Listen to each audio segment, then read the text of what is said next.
A man is shot multiple times on one of the busiest streets in Las Vegas. Witnesses nearby. Police responded shortly after. The victim is one of the most recognizable rappers in the world, Tupac Shakur. And yet, for nearly 3 decades, no one was charged. Not because there were no leads, not because there were no names, but because the truth lived in a world where the system simply couldn't reach it, and the people who knew stayed silent. This wasn't a mystery of who, it was a failure of when. And that delay says as much about justice as the shooting itself.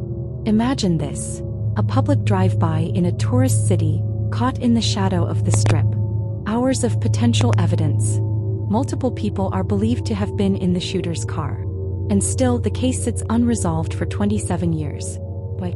Because solving it required something the justice system often struggles to secure: cooperation from people who saw silence as survival. Tonight, we're not retelling Tupac's life story or rehashing old rivalries. We're examining the psychology of the crime, the minds that stayed quiet, and the institutional fractures that turned a seemingly solvable case into one of America's longest delays in justice. September 7, 1996. Las Vegas. Tupac Shakur had just attended a Mike Tyson fight at the MGM Grand. He was riding in a black BMW driven by Suge Knight, head of Death Row Records. The night had already been tense. Earlier that evening in the hotel lobby, Tupac and his entourage confronted and beat a man named Orlando Anderson, an affiliate of the Southside Compton Crips. Security cameras captured much of it. Later, around 11:15 p.m., their car stopped at a red light on East Flamingo Road near Koval Lane. A white Cadillac pulled alongside. Several shots were fired from a .40 caliber Glock. Tupac was hit 4 times, twice in the chest, once in the arm, once in the thigh. Suge Knight was grazed. The Cadillac sped off. Tupac died 6 days later.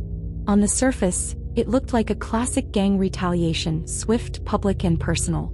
Investigators quickly connected it to the earlier fight. Orlando Anderson's name surfaced almost immediately. But here's where the first fracture appeared. This wasn't a hidden back-alley killing. It happened in one of the most surveilled, populated corridors in Las Vegas. Witnesses described the car. Some described the vehicle and general movement. Police had a direction. Yet the investigation stalled. But early on, Las Vegas Metropolitan Police Department, LVMPD, detectives believed the shooting was retaliation tied to the MGM incident. But according to later reviews, some later accounts suggest the fight was not immediately treated as the central motive. Witnesses from Tupac's circle were reluctant or uncooperative. Some key individuals in his entourage who might have identified suspects may not have been fully utilized, or in one case, died before further investigative follow-up could occur. Meanwhile, in the world the suspects came from, Southside Compton Crips, talking to police wasn't just disloyal. It was dangerous. Silence wasn't passive. It was enforced by culture, fear, and consequences that extended far beyond any courtroom. To understand the wall of silence, you have to understand the environment. Gang loyalty often overrides external authority. Cooperation can mean betrayal with real-world repercussions, not just for the individual but for their family, their set, their status. Investigators had names and connections, but converting street knowledge into courtroom evidence proved incredibly difficult. Orlando Anderson, the man beaten earlier that night, became a central figure. He was killed in a separate gang shooting in 1998, before charges could be filed against him. Other individuals allegedly in the Cadillac also died over the years. Duane Keefe D Davis, Anderson's uncle, a known Southside Crips figure, emerged in investigators' sights early. But it would take decades for his own words to become the leverage prosecutors needed. Behaviorally, this case highlights a common tension in gang-related homicides. The perpetrator's circle often knows exactly what happened, but the psychological and social cost of speaking is higher than the cost of silence. Fear, honor, and survival instincts create a collective shield.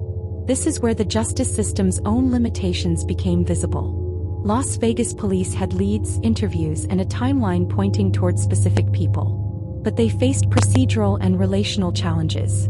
Some later analyses and reporting pointed to possible investigative gaps, including incomplete follow-ups with potential witnesses, and strained coordination with other agencies familiar with the California gang landscape. Witness reliability suffered under pressure. Some entourage members reported not being shown photo lineups or followed up with effectively. The system, designed for cases where civilians readily cooperate, hit a cultural wall it wasn't fully equipped to penetrate. Years passed. Suspects and witnesses died. Memories faded. The case drifted, not into total darkness, but into a gray zone of known but unprovable. Conspiracy theories filled the vacuum, but behind the noise, investigators quietly maintained focus on the same circle. Media mythologized the killing, layering on industry conspiracies and East-West rivalries. Those theories persist because the official process moved so slowly. But the core investigative theory remained grounded in the gang retaliation narrative supported by the night's events. Then, in 2018 and onward, something shifted. Duane Keefe D Davis began speaking publicly, in interviews and his memoir Compton Street Legend. He claimed to have been in the white Cadillac that night in the front passenger seat. He claimed he provided the gun that went into the back seat. He placed others in the car, including his nephew Orlando Anderson. He stopped short of naming the exact shooter, citing street code, but his admissions were detailed. These weren't new secrets to investigators. They had spoken with him years earlier under proffer agreements, but his public willingness to discuss it reinvigorated the case. In 2023, after a search of his home, a grand jury indicted him on first-degree murder charges with a gang enhancement. He was arrested nearly 27 years after the shooting. The strongest contradiction. Much of the information that later contributed to the arrest had existed in pieces for years. Davis's own statements became central evidence. If the system was this close for so long, why did accountability take decades? Possible factors include witness deaths, cultural non-cooperation, earlier investigative gaps, and the high bar for proving murder in a drive-by without direct eyewitness testimony willing to testify. Davis has pleaded not guilty, and legal challenges continue, including questions around prior statements and evidence. Tupac Shakur's murder wasn't unsolved in the classic sense. Investigators believed the circle was known. The challenge was translating knowledge into a case that could hold up in court, within a culture that punishes cooperation and a system that depends on it. Was this a failure of evidence collection? Of cultural understanding? Of timing and institutional persistence? Or simply the predictable result when street justice collides with formal justice, and silence wins for a generation? This wasn't ultimately a mystery of identity. It was a test of when and whether the system could bridge the gap. What do you think? Was the delay inevitable given the environment, or preventable with different investigative choices early on? Comment below with your perspective. If this case showed how truth can be known yet remain just out of reach, check out our Historic Justice Failures playlist, where other investigations didn't collapse dramatically, but eroded slowly under pressure, silence, and systemic limits. Thanks for watching the True Crime Report. When justice fails, it's often not because nothing was known, but because what was known couldn't be used until much later.